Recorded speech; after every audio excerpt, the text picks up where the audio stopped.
Here's some of the stories trending this week at NASA.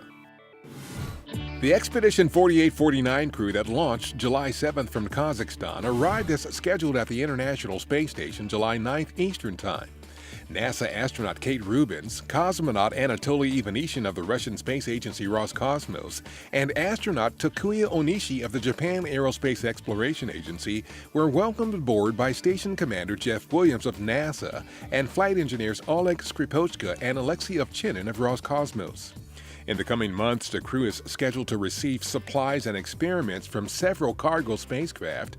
These include a Russian Progress scheduled to launch July 16th Eastern Time and a SpaceX Dragon scheduled for liftoff July 18th from Cape Canaveral Air Force Station in Florida.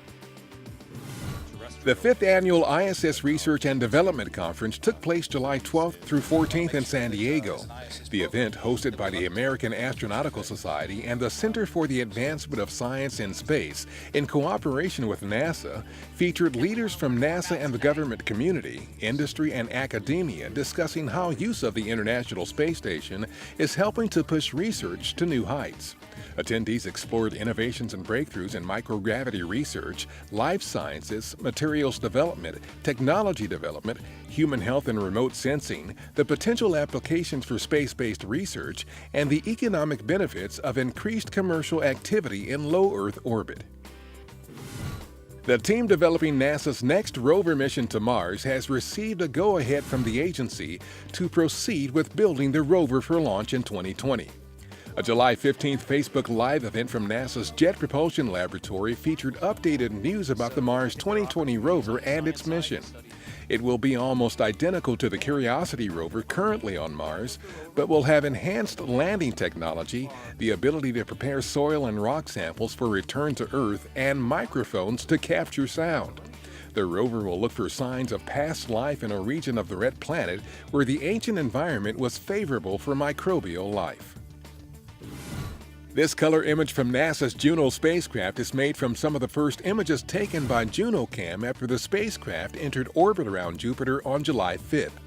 The image was taken on July 10th when the spacecraft was 2.7 million miles from Jupiter on the outbound leg of its initial 53.5-day capture orbit. The image shows atmospheric features on Jupiter, including the Great Red Spot, and 3 of Jupiter's 4 largest moons. The first high-resolution images of the planet will be taken on August 27th when the Juno spacecraft makes its next close pass to Jupiter. NASA's Langley Research Center hosted a rare flying visitor July 12th when a Honda jet flew into the Hampton, Virginia facility.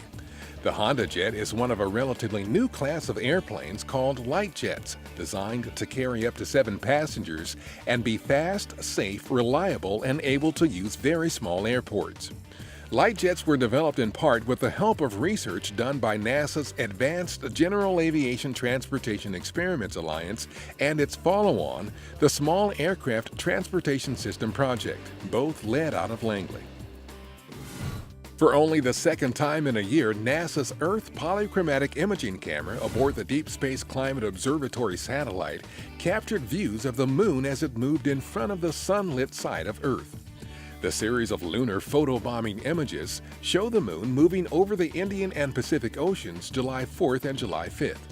Discover conducts real-time solar wind monitoring of Earth for the National Oceanic and Atmospheric Administration.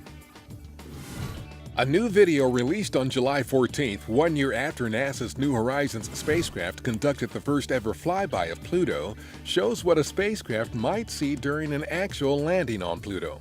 Made from more than 100 New Horizons images taken over 6 weeks, the video goes from a distant view of the dwarf planet all the way into a simulated landing on Pluto's surface. New Horizons currently is headed to the Kuiper Belt to explore an object that is much smaller than Pluto, but about 1 billion miles farther out. It is scheduled to arrive there in early 2019. And that's what's up this week at NASA. For more on these and other stories, follow us on social media and visit www.nasa.gov/twan.